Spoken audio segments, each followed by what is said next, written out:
Welcome to Trending in Education. Mike Palmer here. Really excited today to follow up with someone I met IRL in real life. I was very excited. It was a few weeks ago at South by Southwest EDU. I have Matt Riley back on in the Zoomiverse. It's where we all feel comfortable these days, Mike. Exactly. I have Matt Riley with me. Matt is the co-founder and CEO of a company called Blueprint, who began as test preparation and is now extending into a lot of different dimensions of medical education. We're going to talk about a lot of the interesting work that Matt and team have been doing. But before we do any of that, now I am formally welcoming you, Matt. Matt, welcome to Trending in Education. Thank you for having me, Mike. We did meet in real life on a cold, dreary day in Austin. So hopefully we'll meet in sunnier circumstances next time. But we also have many common acquaintances from past lives. So I think we had a good conversation about test prep and basketball, which I think is always a combo that goes really well together. Yeah, I already have a new podcast idea right there. So you've already demonstrated your value in the conversation, and we barely started. We always begin by asking our guests for their origin story, what got you to this point in your professional life. You just touched on test prep, which is part of my origin story as well. However you care to spin the yarn, Matt, let us know how you got to this point in your career. Sure. How much time do we have? Yeah, I'd love to give the story of Blueprint because it has certainly been an interesting journey over the years. I started Blueprint with my co-founder back in 2005 as a wee lad fresh out of undergrad at UCLA. Go Bruins! Really?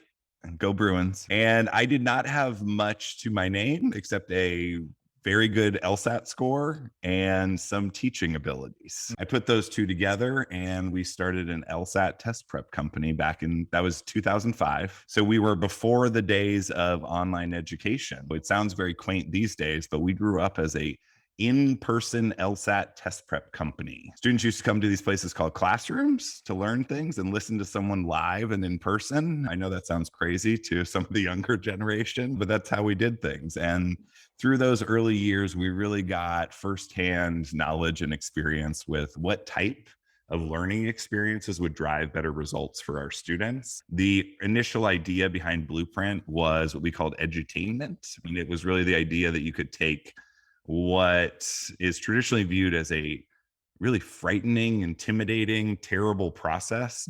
This might strike you as surprising, but no one looks forward to standardized test preparation. Yeah. No one's like, I can't wait for that stage of life, specifically when you're talking about grad school and some of these really challenging exams. And so what we did is we made it fun for students. As silly as that sounds, we would infuse a lot of personality, humor, pop culture references, anything that we could do in class to keep people awake and paying attention. Yeah. And that was a means to an end. And we were able to drive really great results for our students in those early years. Yeah. Now, obviously, the company has evolved a lot, and I'll skip some of those early years, but I'd say from about 2010 until today, the challenge that we've taken on is how do you bottle up that same experience that we first did in the classroom and translate it to a digital learning environment? Mm-hmm. Our first stabs at doing that were really through high quality video production. We had the benefit of being in Los Angeles, where there are huge numbers of talented, creative folks who are willing to work with us and teach us how to make some really high quality video lectures. And then we built some software around the outsides of it. And the platform became our main priority. And we started adding some pretty innovative learning tools that students were responding to. I like to tell the story from about 2011, 2012 timeframe. This will again sound surprising to folks, but in the early days of online education, there was a lot of doubts about the efficacy of the medium. Yep. Like taking an online course was very much seen as an inferior alternative to learning in the classroom. Although just to be clear, as an e-learning OG, the future is here now, William Gibson. It's just not evenly distributed. There were pockets, there were elements of online learning that were thriving back in the day, but your characterization of the perception, I think, is fair. Please proceed. No, that's a good point. And we were one of those pockets because what we found was with our population of students, right? We're in that like early 20s, age range. The students that we work with tend to be very motivated, Yeah. intelligent, driven. There's a lot on the line. They're paying for a service And they're as well. paying for an expensive service. There's a big reward at the other end. Yeah. So it's really the perfect recipe for controlling for some of those motivational factors. And so what we found was in our early online courses, our students were actually doing as well, if not better, than the students in the classroom. Mhm. And that was our big aha moment where we said, well, this is the future. Let's put all of our time and resources there. So we really built out our platform over those years, but still focused on the pre-law market. Mhm. Our expansion into medical education started in 2018, and we partnered up with another test prep company that had really become popular among MCAT PreMed students. And the way I would characterize that company at the time is they had really great content, but hadn't focused as much on the delivery and the student experience. Yep. And those were the things that we had been good at. So we said, well, what if we took that content and put it through some of our systems to create an even better student experience? And we did that. It took a little while because we had to figure out how to take really dense science content. We're talking about organic chemistry and biology and all of those things and say, how do we bring this to life for students in the same way? But we committed to it and we made an MCAT course that, dare I say, is also fun. Wow. And it turns out, here's a weird thing, pre-meds like to have fun just like everyone else. And they like to enjoy and get engaged and have fun while they're learning things. Cyndi Lauper was right. It just applies to more than just girls. We might think about re-recording that song. I think that could come out really well. And so that really sparked our growth in the pre-med market. And now I'd say we're definitely the fastest growing. I mean, the student responses, the reaction, it's just been really amazing. Mm-hmm. And once we kind of established ourselves in that pre-med vertical, our goal was to expand past traditional test prep. In my view, the way that the traditional education system and test prep is integrated, it's really disjointed. Yep. Students very often don't have clear direction or guidance about what they should use when, how things work well together. And so our goal is to kind of fix that and actually create a cohesive journey for our learners all the way from undergrad through not just reaching their career goals, but also becoming successful in those careers and giving them better training and education to support their career success and their health and well-being through that whole process, which I know is an ambitious goal, but that's our vision and what we want to do in the future. Mm-hmm. And so the way that we've done that is we've really leaned into medical education and supporting our learners with different products and services and resources through that whole career path. And I don't have to tell you, like, becoming a doctor is very challenging. Yeah. Not just when you take the MCAT, but licensing exams, rotations, shelf exams, getting into residency, succeeding in residency, passing your boards. And then, oh, by the way, now you're dumped into a hospital and you need to become a thriving physician with all that comes along with that. Right. We've really taken on that challenge, and both through some of our organic efforts, but also through some really impactful partnerships with other med ed companies, we're now able to service our learners through that whole journey. Yeah. And it's been a pretty incredible ride putting that all together. And it requires a team that's really committed and understands the journey and is empathetic to what students need at the different points, but also a platform that can learn about students at every step and get smarter and be able to feed them content, resources, services in a really smart way. Because as you can imagine, the needs of a pre-med versus somebody in med school versus somebody in residency are just wildly different. And in the new world, right, meeting students where they are and making sure that it fits into their life and all the demands on their time, all of that's been really front of mind for us, which is fun. And through that, we're now actually doing medical training more broadly. We work a lot with PAs, we work with NPs. I break down initialisms. PAs are physician's assistants. And then what was the second one? NPs. Nurse practitioners. Exactly. You passed. That's my first pop quiz for you. Yes, I have been learning a lot myself. Don't get me started on all of the certification bodies and the testing organizations. Yeah. There are more acronyms than I like to admit. But we're really excited about it. We think that the future is a world where we really support. I think that the world of test prep and training is really blending together, because a lot of the core principles of test prep apply to anything that you need to learn in life. It's all outcome based, efficiency based. And those are a lot of the trends behind lifelong learning and these kind of the new world of professional training and continuing ed, which used to be pamphlets in the mail. Yeah. And now it's like, how can we really support our learners even when they get there, to make sure that people are really taking education and taking learning as a lifelong pursuit, as compared to just something that gets you through your certification and then you're on your own. Yeah. And the disjointedness that you're talking about is something I've thought about a lot, not just within test prep, also across silos. If you look at K-12 to higher ed to workforce development, lifelong learning, frequently those things are pocketed and there's not a lot of insight across, which is why I could imagine building out that platform and then keeping those touch points across the professional lifespan of a doctor or a lawyer or another professional. You could understand those transition points better. And frequently that's where folks need the most help, is where if the handoff isn't smooth because the silos are silos, you can feel a little bit lost. So I understand the strategy. It all makes sense. The backstory telling was spot on. And then it's 2020 and the pandemic happened, and you're dipping your toes in the waters of medical education. Can you talk a little more about what it's been like in this period, and then focusing maybe a little bit more on medical education, which we've all most likely been rethinking and re-examining how we engage with healthcare just generally, how we think about public health in light of the pandemic. And then that's as a non-doctor. If you're someone who is in a medical profession, in a healthcare profession, beyond, thank you for your service, and hopefully you're navigating the burnout. What's it been like for you entering into this market and trying to respond and design for these folks who are going through some real difficult times? It's really kind of reinvigorated us about our mission and what we're able to do to support learners through the journey. First, I'll just say, to reiterate the point you made, in the traditional education, test prep, grad school, professional training market, it's a lot of starting over. And that's what we're trying to fix. It's, you go through undergrad, you forget everything, then you start over so you can cram for this test. And then it's time to start grad school, you start over learning again.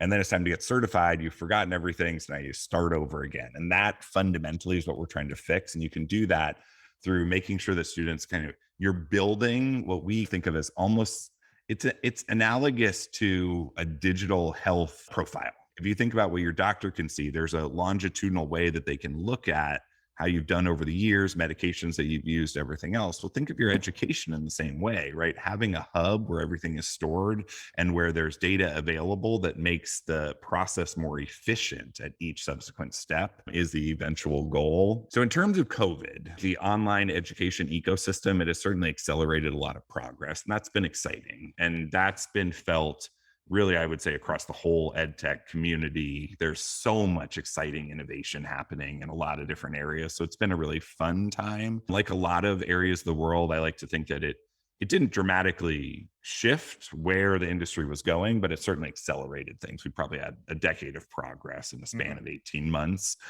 which was, I would say, kind of a healthy shock to the system.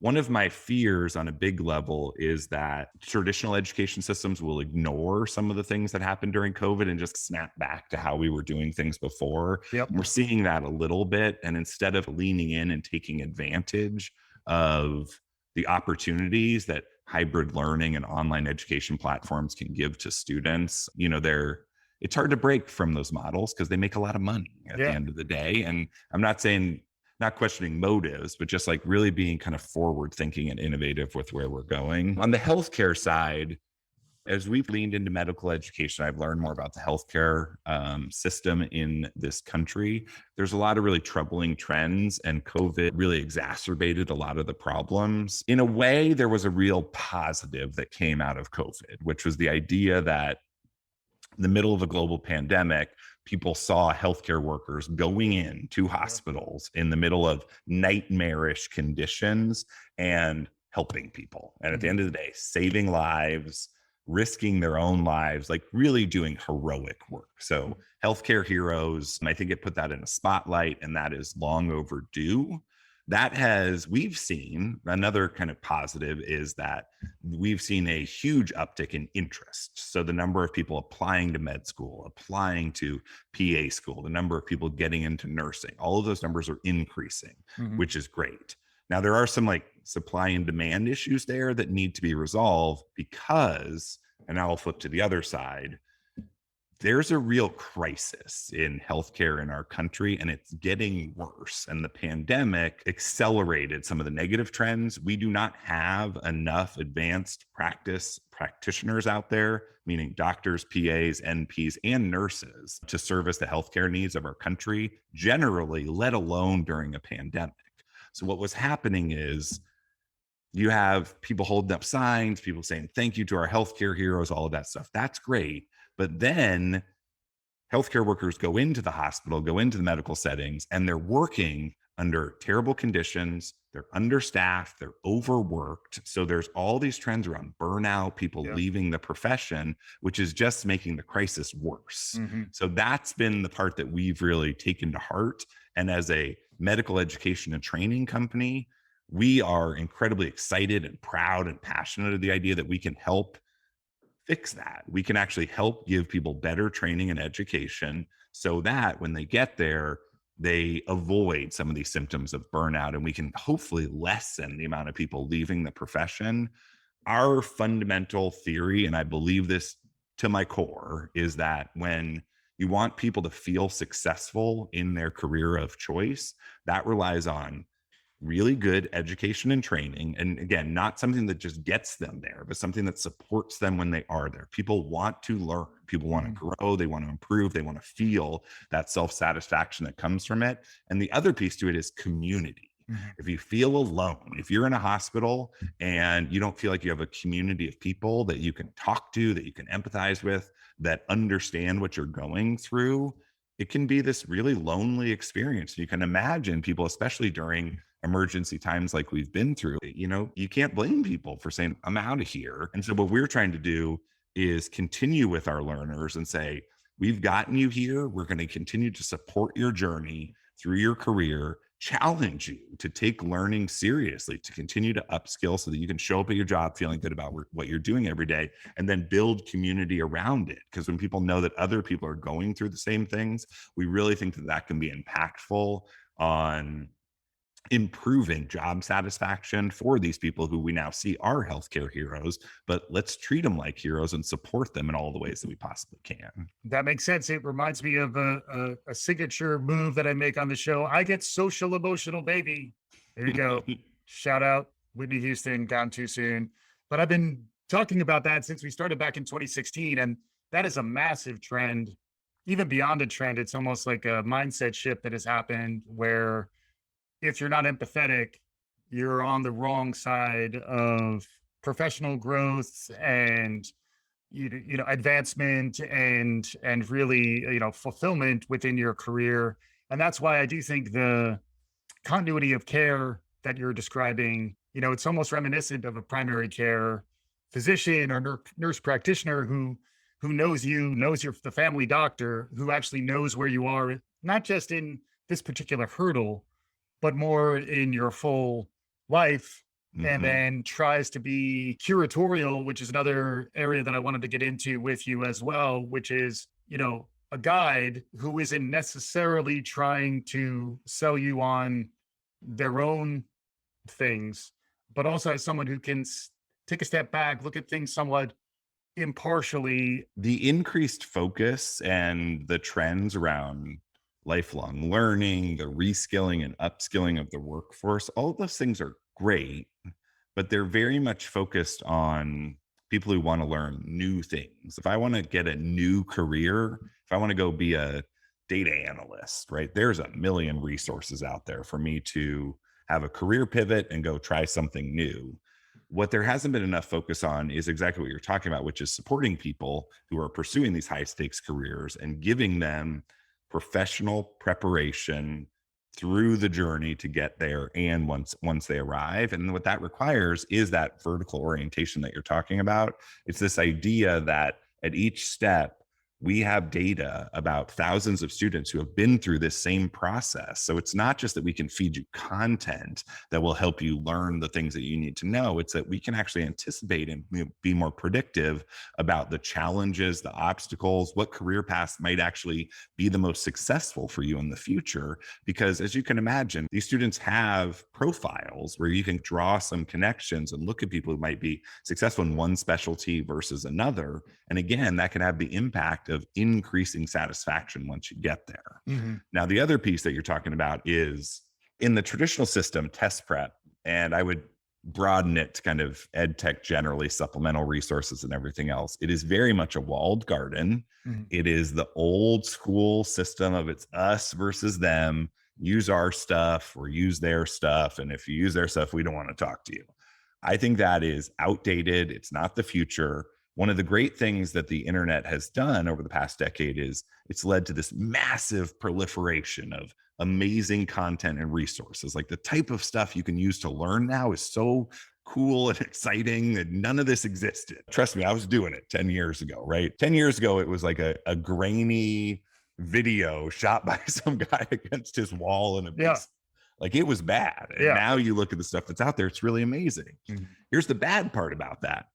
It's totally overwhelming. So if you're a student and you're thinking like, I need to learn this new skill, I want to make sure that I'm using the best resources to get through this part of my journey. If you do a Google search, how do you know what's good, what's bad, what actually produces results for students, let alone can I use these things together or in combination with each other?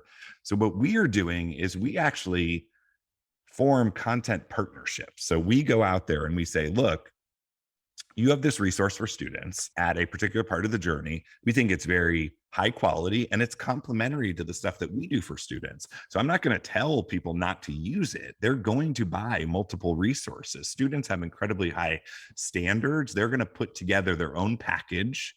They're going to do some DIY shopping and say, I want to use this and this other thing. So we don't want to fight that urge, but rather what we want to help students do is say, we're going to aggregate the stuff that we can stand behind and say, these companies, these resources are really high quality because we've looked at all of them. And then we're going to go an extra step and say, here's how you can use them together really effectively. And we tie it all together on our study plans so that we actually are forming integrations with some of our other content partners to say, okay, you're studying for your licensing exams. You can use our practice exams and flashcards from another provider, video lectures from another provider. These are people that we work closely with, and we're not going to fight that. Rather, we're going to lean into it. And again, make sure that your experience is more efficient, as opposed to, the old world of a student waking up every day and they're like, I just paid $1,000 for all these different resources. And every morning I'm just guessing what I should be doing in what order, or I'm jotting down something on paper to say, I'm going to do this today and that tomorrow. Right. We're trying to kind of fix that pain point as well. Because we think that the momentum behind all the great resources is great. It's just we have to kind of fix it for students. Makes sense. I sometimes make the analogy, you'll appreciate this. Everyone in the world now subscribes to like 18 streaming services. I turn on the TV now, I have no idea how to watch anything. I'm like, wait, I want to watch a show, but I don't know Netflix or Hulu or Disney or any of the rest of them. And so what we're trying to do is react to that and say, let's pull it all together and make a search engine that makes that whole ecosystem easier to navigate. It reminds me of what a tutor frequently does. And a lot of the conversations around educational technology is how far can it advance to make our tutors better cyborgs effectively, or can you create a personalized AI powered rules-based adaptive engine that can be your virtual tutor? Chatbots are getting a little more smarter, mature. Yeah, they're nice. They're companions. They're not rivals just yet, although it depends on who you're talking to. Lots to talk about there, but rather than to go there, I'm curious about some of the new work you're doing around emergency medicine. I know there's something hot off the presses. You talked a little bit about some of the healthcare crises. Our listeners may not be as close to what's happening right now within medical education, but focusing on emergency medicine and try to provide that lifelong support, continuing medical education, and focusing on them in particular is something that really I was just reading about Can you catch our listeners up on what's going on there? Yes, definitely. Very excited about this. We recently, a few months ago, launched a new product line for us. We partnered back in the fall with a company called Roche Review, which was started by an emergency medicine physician named Adam Roche, a company that has an incredibly strong reputation in clinical medical education.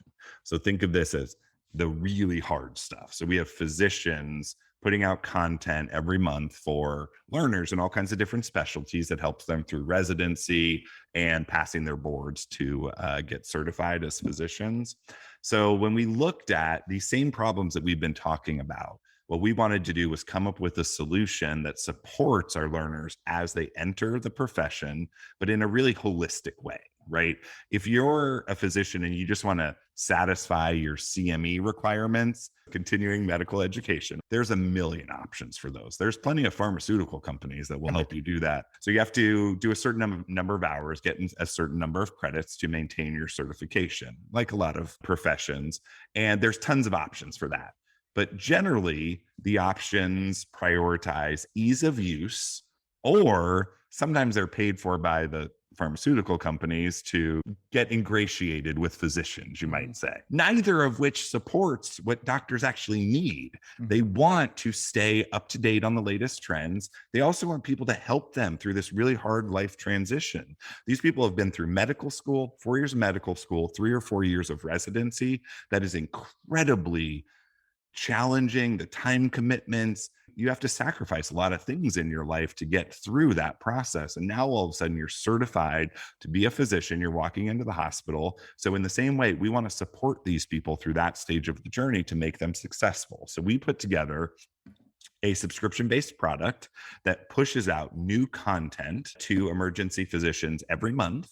And what that content focuses on is, we'll get you your continuing ed credits. We'll do that because, you have to check the box, but we lump so much more content into that. We teach you how to be successful in a hospital setting, how to deal with insurance, billing, and coding, and these things that can really impact your career, even though they seem kind of mundane. Let's give people better training for that. On top of that, we actually lump in a lot of things related to general health and well-being. We'll do everything from exercise to a diet to healthy sleep habits to meditation. Any yoga? Yeah, I was waiting for that. Yeah. Everything in between. And we really encourage people to learn about this stuff, because that is what we view as the holistic way to help people be successful in their careers. You can't just say like, oh, you're just going to learn the medical content and ignore everything else. So we really want to be their partner and help them prepare for success in these careers. So it's a really differentiated offering. We're going to be introducing it in a bunch of different specialties and on the PA and NP side soon. And we really do believe that as this gets out into the ecosystem and this new model of professional prep, of continuing education, but a really effective, purpose-driven version of it, we think that can have the impact of lessening the burnout and the turnover that we're seeing in those professions over time. So that is one of our just primary areas of focus right now. Yeah. So I did touch on some of the emerging technology that's out there. We do like to put on our imaginary HoloLenses. What's out there that's capturing your imagination these days? Lots. It's been a busy couple of years. Your AI chatbots are one of them for me. We do very white glove service with our students. We have a lot of human intervention in their success and their progress. Parts of that we've already automated, but we're really trying to stay ahead of the curve where you can combine. In my world, having that, and maybe this is because I'm old school, I was a teacher, but I think human touch at some point is really important. But I also think there's parts of the process that you can automate, where you can work at prod students, give them gentle reminders, messaging that does increase engagement, keeps them positively engaged with some of these really challenging academic tasks. But then you also need human interaction at some point. We're watching really closely. I mean, in medical education, the world of AR, VR, and simulation is incredibly exciting. There's a few VR companies that are doing the clinical side and actually have created simulations for surgical procedures and things like that. Last year, I sat through a panel on the future of medical education. That was a big trend, moving away from these gargantuan simulation labs that they have at med schools and really putting it on a more personalized basis where people can walk through and do those on a more regular basis. So that, I think, is the future of kind of medical education and training, a core component of it. Yeah. I will tell you one of the things that we're working on, which I think is exciting and really the future of personalized learning. So I'll use a few buzzwords here. No acronyms, though. I'll try to stay away from it. So adaptive learning was all the rage for a number of years. Fundamentally, what adaptive learning does is it's backwards looking. So adaptive learning says, you've done this in the past. We're learning about you. So now we're going to react to that, right? So you got a question right. I'm going to give you a harder question, or you've gotten this type of questions wrong. So we're going to give you more questions of that type to try to fix your weakness. What we are working on is AI-driven predictive models that are forward looking. And what we're able to do right now, because we have had tens of thousands of students come through our system, so you learn, right? And the models get smarter and smarter. When a new student starts with us, we can predict with nearly 90% accuracy whether they will get any question in our whole database right or wrong. So you can say, okay, here's Joe. He took a quick assessment. Now I can run a whole search through the database and I can say with very high accuracy what they're going to get right or wrong before they ever even look at a question. And you can imagine, right? You can tie that to user strengths and weaknesses, the historical results of the question, everything else. You have some precogs in the basement. How exactly are you doing? Yeah, we keep them locked up. Throw them some snacks every once in a while. Here's the fun part, and here's the challenge. Here's where the kind of the education component mixes with the AI in a powerful way. Say I can tell you, Mike, here's the questions you're going to get right. Here's the questions you're going to get wrong. How do we use that information to drive better outcomes for that student? How do we increase mastery of a certain content area? Because you might say, oh, well, you just give all the questions that they're going to get wrong so they can learn from those. But if I do that, people are going to stop studying because they're getting everything wrong. They're going to go pour themselves a glass of wine and start looking into a new career path. That's not what we want. What we want to mix the efficiency of the learning while driving more engagement. So what we're doing right now with those models is we're playing with how do you modulate the difficulty in a way that actually keeps people motivated? Is it that if you get 2 questions wrong, then we have to give you an easy one that we know you're going to get right to keep you feeling good, right? Do you need that kind of positive reinforcement once in a while? Right. Or do you keep things kind of in the moderate difficulty level? Does that increase outcomes in the long run? So I think there's all kinds of, it's this move towards efficiency-based learning, and how do we take all of the data and the models that we're putting together to, at the end of the day, keep people engaged so that they can drive mastery and we drive outcomes in the long run. So in our platform, that's what I'm most excited about. And then obviously medical education broadly, there's just been so much innovation. If folks are curious about anything we just talked about, where should they go? You can go to our websites. We're currently under the 2 brands, blueprintprep.com and roshReview.com. Put those together and you get the whole journey of medical education. We're getting close to conclusion here, Matt. It's been a wonderful conversation. Any other thoughts, any other comments, concluding remarks? I will leave you with one thing I'm excited about. There's the big ed tech conference next week, and I am actually going to a session to meet an AI chatbot in person. Wow. To have a conversation with him or her. I'm not quite sure yet. But I'm excited to see how that goes. Thank you for having me on. It's been an exciting time. If I can say anything to the audience, it's really think about supporting people who are pursuing these high stakes careers. It's not easy. It's not always glamorous, but people who work in the legal field, the medical field, really impact social change in a positive way. And any more thought and effort we can put towards making those people, giving them the training, the support, the resources, the community to be successful will have an amazing impact on society overall. Awesome. I'm curious, maybe we'll get a quick follow-up on what an in real life meeting with a chatbot is like. That is intriguing. You got my wheels turning. But Matt Riley, the co-founder and CEO of Blueprint Education, Blueprint Test Prep, thank you so much for joining, Matt. Thank you for having me, Mike. And for our listeners, hopefully you enjoyed what you're hearing. If you did, please write us a review, subscribe, do all the good things. We'll be back again soon. This is Trending in Education.